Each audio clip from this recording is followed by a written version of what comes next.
I never really met Donald until I got to Howard University. Donald was told by one of my uncles that, you know, that I played the saxophone. And my uncle expressed to me that I should get in touch with Donald, which I did.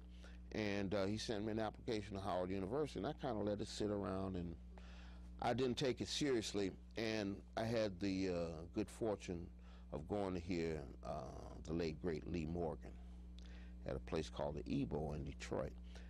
And when I heard Lee Morgan, it was like, it was an epiphany. It was like, I said, wow, these guys, and it was really the same thing that I was saying about John Coltrane. They had turned the corner with the, you know, the different scales and the harmony and things like that. So anyway, I said, I've got to get out of here because they're playing something and I don't understand what they're doing, and they're not doing this in Detroit. So it so happened that at the time, Billy Harper was playing tenor saxophone, Jimmy Merritt on bass, Harold Mayburn on piano, and Billy Higgins on drums. So anyway, I go hear Lee Morgan, and after I hear that, I hurry up and send my application back to Howard. And so, in the meantime, it was really crazy. I hear Lee Morgan's band send my app back, and just that week, the next week, Lee Morgan gets killed in New York. And so he's shot on the bandstand. Lee Morgan's dead. So I get a letter from Howard saying, well, this is like mid-August. They say, well, you applied too late, you know, maybe next semester we'll consider you. And so the very next day I get an acceptance letter. So that's Donald's influence right there. So I start Howard like the last week in August.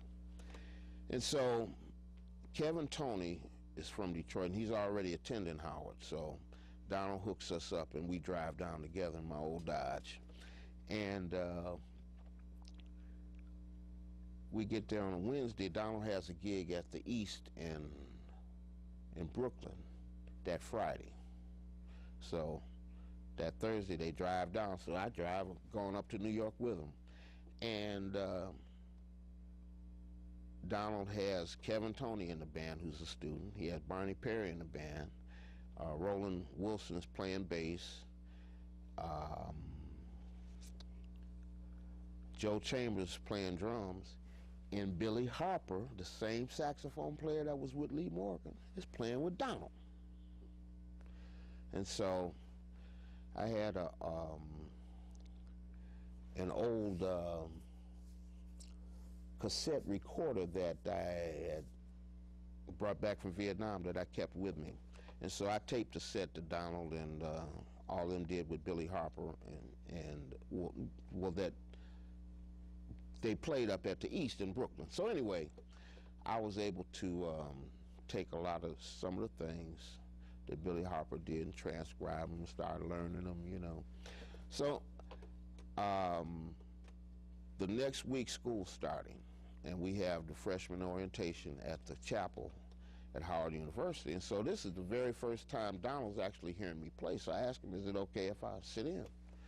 He said, sure, you know. So we play for the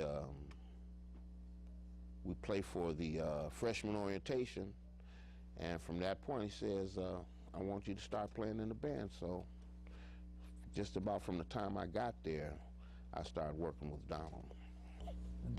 Donald's focus was always on education, so we played a lot of schools, and we played a lot of the historic black universities throughout the South, and just about all over the country. And we played in the Montreux Festival in Montreux, Switzerland. We played in Paris. We played in London. I mean, Donald is known all over the world. You know, he has admirers just about everywhere you can imagine.